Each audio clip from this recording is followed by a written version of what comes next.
আসসালামু আলাইকুম ওয়া রাহমাতুল্লাহি ওয়া বারাকাতুহু নাহমাদুহু ওয়া নুসাল্লি আলা রাসূলিহিল কারীম আম্মা বাদ। সম্মানিত দর্শকবৃন্দ, আজকে আমরা বেতেরের নামাজ সংক্রান্ত কিছু মাসলা মাসাইল নিয়ে আলোচনা করব। সর্বপ্রথম আমরা জানব বেতেরের নামাজ কি এবং এটার ফজিলত কি।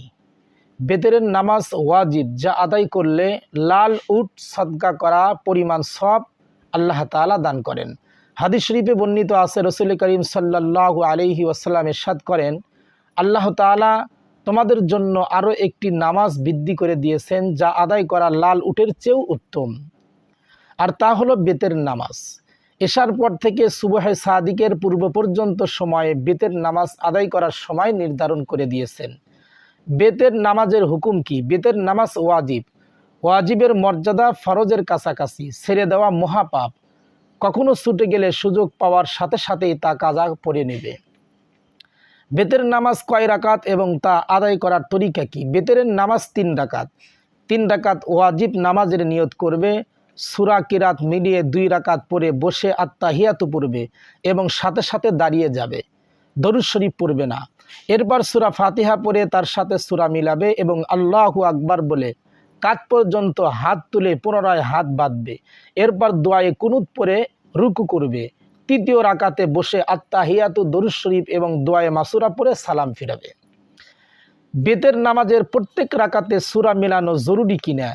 বেতের নামাজের প্রত্যেক রাকাতে কেরাত পড়া ফরজ, আর প্রত্যেক রাকাতে সূরা ফাতিহা পড়া এবং সূরা ফাতিহার সাথে সূরা মিলানো ওয়াজিব।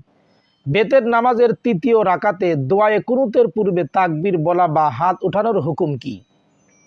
বেতেরের 3য় রাকাতে দোয়ায়ে কুনুতের পূর্বে তাকবীরে তাহরিমার ন্যায় হাত উঠানো সুন্নাত, যা রাসূল করিম সাল্লাল্লাহু আলাইহি ওয়াসাল্লাম ও সাহাবায়ে কেরামের আমল দ্বারা প্রমাণিত। আর এ সময় যে তাকবীর বলা হয়, এই তাকবীর বলার হুকুম সম্পর্কে কিছুটা মতবিরোধ রয়েছে। কেউ বলেন তাকবীর বলা ওয়াজিব, তবে নির্ভরযোগ্য মত অনুযায়ী তা সুন্নাতে মুআক্কাদা। দোয়ায়ে কুনুত না পড়ে রুকুতে চলে গেলে করণীয় কি? ভুলবশত দোয়ায়ে কুনুত না পড়ে রুকুতে চলে গেলে নামাজ শেষে সাহু সেজদা করে নিলেই যথেষ্ট হবে। দোয়ায়ে কুনুত পড়ার জন্য রুকু থেকে দাঁড়াবে না। হ্যাঁ, কেউ যদি রুকু ছেড়ে দাঁড়িয়ে যায় এবং দোয়ায়ে কুনুত পড়ে নেয় তাহলে নামাজ হয়ে যাবে, কিন্তু এমনটি করা ঠিক নয়। এই সুরতেও সেজদায় সাহু করা ওয়াজিব হবে। যদি কেউ ভুলক্রমে প্রথম বা 2য় রাকাতে দোয়ায়ে কুনুত পড়ে ফেলে তাহলে দোয়ায়ে কুনুতের ওয়াজিব আদায় হবে কিনা? না, আদায় হবে না, বরং 3য় রাকাতে আবার দোয়ায়ে কুনুত পড়তে হবে এবং সেজদায় সাহু করতে হবে।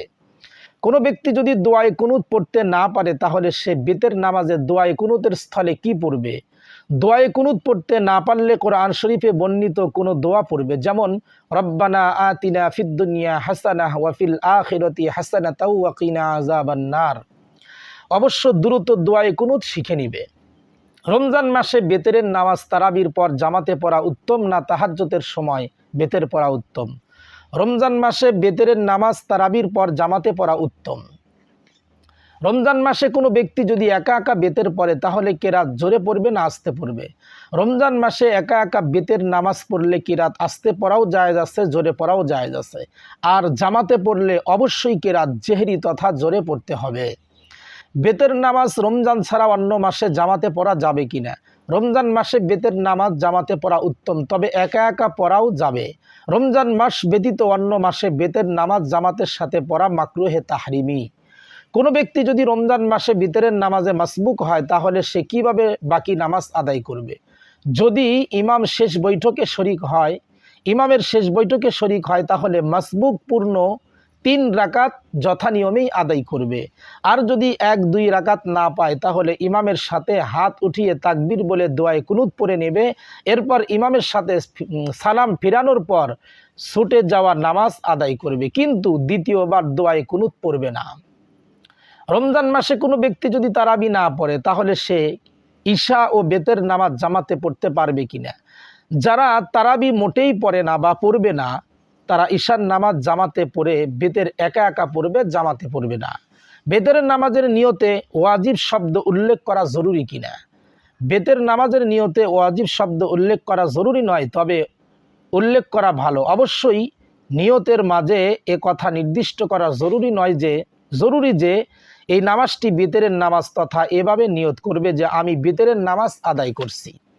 বিষয়টি আবারও বলতেছি, বিতরের নামাজের নিয়তে ওয়াজিব শব্দ উল্লেখ করা জরুরি নয়, তবে উল্লেখ করা ভালো। অবশ্যই নিয়তের মাঝে এ কথা নির্দিষ্ট করা জরুরি যে এই নামাজটি বিতরের নামাজ তথা এভাবে নিয়ত করবে যে আমি বিতরের নামাজ আদায় করছি।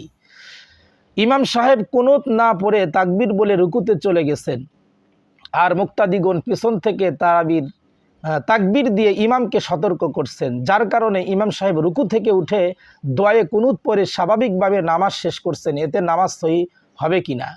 বেতের নামাজে দোয়ায়ে কুনুত পড়া ওয়াজিব। যদি কোনো ইমাম বা মুনফারিদ ভুলক্রমে দোয়ায়ে কুনুত না পড়ে রুকুতে চলে যান, তাহলে নামাজের শেষে সাহু সেজদা করলেই নামাজ সহি হয়ে যাবে।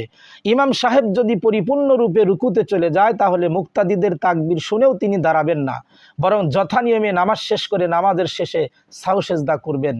মুক্তাদিদের তাকবীর শুনে কোনো ইমাম যদি রুকু থেকে দাঁড়িয়ে যান এবং দোয়ায়ে কুনুত পড়ে রুকু করে সেজদা করে নামাজ শেষ করেন এবং শেষে সাহু সেজদা করেন, তাহলে নামাজ হয়ে যাবে, কিন্তু রুকু থেকে উঠে দোয়ায়ে কুনুত পড়া পুনরায় রুকু করা অনুচিত হয়েছে এবং সেজদায় সাহু ওয়াজিব হয়েছে।